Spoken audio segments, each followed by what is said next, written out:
ഒരു അസസ്മെൻ്റ് ആവശ്യമായിരുന്നു. മിനിസ്റ്ററോട്, റെയിൽവേ മന്ത്രിയോട് ഒരു 10-20 ദിവസം മുമ്പ് തന്നെ സൂചിപ്പിച്ചിട്ടാണ് വന്നത്. ഇങ്ങനെ ഒരു സ്ട്രക്ചറുണ്ട്, ഇതിനൊരു ഒരു പ്രോലോഗ് എന്ന് പറയുന്നത് ഇവിടുത്തെ പഴയ സ്റ്റേഷൻ പൊളിച്ചതിലെ വേദനയാണ്. അത് ഈ അടുത്ത കാലത്താണ് അറിയുന്നത്.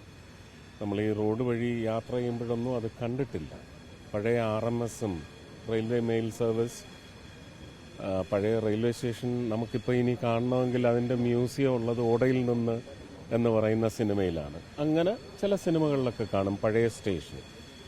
ശരിക്കും ഒരു ഹെറിറ്റേജ് സ്ട്രക്ചറായിരുന്നു അത് ഒരു മ്യൂസിയം പോലെ നമ്മളിന്ന് പുതിയതായി പണിയുന്ന റെയിൽവേ സ്റ്റേഷൻ്റെ ഉള്ളിൽ നിലനിർത്തിയിരുന്നെങ്കിൽ ബ്രിട്ടീഷുകാരുടെ നിർമ്മിതിയായിട്ട് നമുക്കൊരു വലിയൊരു ഹിസ്റ്റോറിക്കൽ സ്ട്രക്ചറായിട്ട് കൊല്ലത്തിന് ഒരു വലിയൊരു ആർട്ടിഫാക്റ്റ് നമുക്കത് ഡിമോളിഷൻ നടത്തിയതുകൊണ്ട് നഷ്ടപ്പെട്ടു എന്നാണ് ഞാൻ വിചാരിക്കുന്നത്.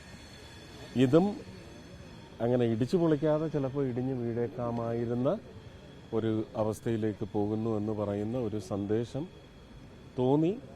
അതിന് മാതൃഭൂമിയിൽ ഇവിടുത്തെ ലേഖകൻ ഒരു റിപ്പോർട്ട് പത്രത്തിൽ വന്നത് ഇന്നസെൻ്റ് എൻ്റെ സഹപാഠിയാണ് എന്നെ അറിയിച്ചത്.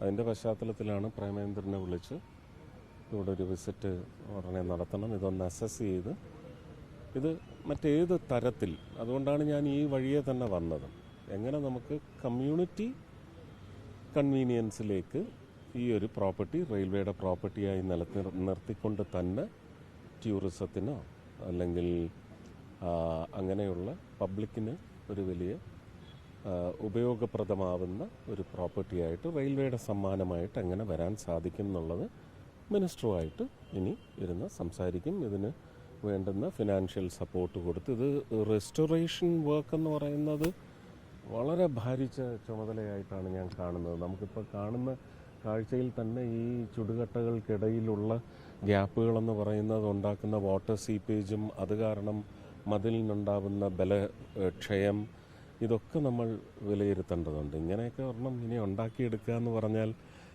വലിയ അസാധ്യമായിട്ടുള്ള കാര്യമാണ്. അപ്പോൾ നിലനിൽക്കുന്ന ഒരു സ്ട്രക്ചർ അത് ശക്തമായി നിലനിർത്തുക, അതിൻ്റെ ഉപയോഗം ജനങ്ങൾക്കുണ്ടാവുക എന്ന് പറയുന്ന തത്വത്തിൽ നിന്നുകൊണ്ട് മാത്രം ചെയ്യാവുന്നതിൻ്റെ പരമാവധി ചെയ്യും. ടൂറിസം ഡിപ്പാർട്ട്മെൻറ്റ് എന്തെങ്കിലും നേരിട്ട് ചെയ്യാനുണ്ടെങ്കിൽ അടുത്ത വർഷത്തെ സ്വദേശ് ദർശനിലോ അല്ലെങ്കിൽ പ്രസാദ് സ്കീമിലോ പെടുത്തിയിട്ട് അത് കൾച്ചർ ഡിപ്പാർട്ട്മെൻറ്റിൻ്റെ എല്ലാം ഫണ്ടിങ് കൊണ്ടുവന്ന് എന്താ ചെയ്യാൻ പറ്റുന്നതെന്ന് നോക്കണം. ആദ്യം റെയിൽവേ മിനിസ്റ്ററുടെ ഒരു ഇംഗിതമറിയണം, അദ്ദേഹത്തിൻ്റെ സമ്മതം വാങ്ങണം. അതിന് മുന്നോടിയായിട്ടുള്ള, ഞാനിപ്പോൾ 5-ാം തീയതി കാണും, മിനിസ്റ്ററെ കാണും 5-ാം തീയതി. അതിന് ഞാൻ പോവുക, നിതിൻ ഗഡ്കരിയെയും അശ്വിനി വൈഷ്ണവിനെയും കാണുന്നതിന് വേണ്ടി 5-ാം തീയതി പോവുകയാണ്. കേരളത്തിൽ ഇത് മാത്രമാണോ അതോ മറ്റുള്ള? ഇല്ല, ഫോറൻസിക് ലാബിൻ്റെത് ഇപ്പോൾ തൃശ്ശൂരിന് വേണ്ടി പറഞ്ഞിരുന്നത് കേരള സ്റ്റേറ്റിന് തൃശ്ശൂർ തരാൻ സ്ഥലമില്ല എന്നറിയിച്ചതിൻ്റെ പശ്ചാത്തലത്തിൽ തിരുവനന്തപുരത്ത് അത് പോകുമെന്ന് വന്നപ്പോൾ, തിരുവനന്തപുരവും എൻ്റെ രാജ്യമായതുകൊണ്ട് എനിക്കത് എതിർക്കാൻ വയ്യ, അത് തിരുവനന്തപുരത്ത് വരും. പക്ഷേ തൃശ്ശൂർക്ക് ഇനി ആവശ്യപ്പെടുന്നത് 25 ഏക്കർ ലാൻഡാണ്. അവിടെ വലിയൊരു പ്രോജക്റ്റ് വരും, സർക്കാർ എടുത്ത്. അതാണ് ഈ ഫെഡറൽ സ്ട്രക്ചറിൽ അങ്ങനെയാണ് അതിൻ്റെ വ്യവസ്ഥ, അത് എടുത്തു തരണം. അല്ല, അങ്ങനെയല്ല, എന്തോ ഒരു രാഷ്ട്രീയം ഉണ്ടാവണം, അല്ലെങ്കിൽ തൃശ്ശൂരിനോട് എന്തിനാ ഈ ഒരു വൈരാഗ്യം അല്ലേ? അത് വ്യക്തമാക്കിയാൽ മതി തൃശ്ശൂരിലെ ജനങ്ങളോട്. എല്ലാവർക്കും അവകാശങ്ങളില്ലേ? ആലപ്പുഴയ്ക്ക് അവരുടെ അവകാശമുണ്ട്, തിരുവനന്തപുരത്തിന് അവരുടെ അവകാശമുണ്ട്, കേരളത്തിൻ്റെ അവകാശങ്ങളുണ്ട്. അത് സാധ്യമാക്കുന്ന ഭരണ മനസ്ഥിതി വരണം.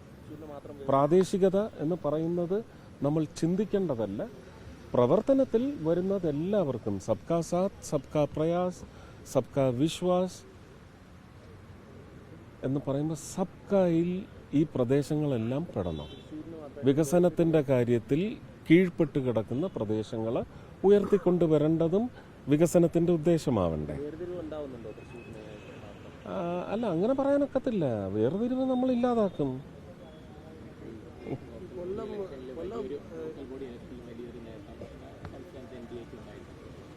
ജില്ലയാണ് കൊല്ലം. നിയമസഭാ തെരഞ്ഞെടുപ്പിലേക്ക് കടക്കുകയാണ്. പ്രതീക്ഷയല്ല, പ്രാർത്ഥനയാണ്. ജനങ്ങളോട് പ്രാർത്ഥനയാണ്. ഒരു ഡബിൾ എഞ്ചിൻ സർക്കാരിൻ്റെ ഗുണം ഏതൊക്കെ സംസ്ഥാനങ്ങൾക്ക് ലഭിച്ചു?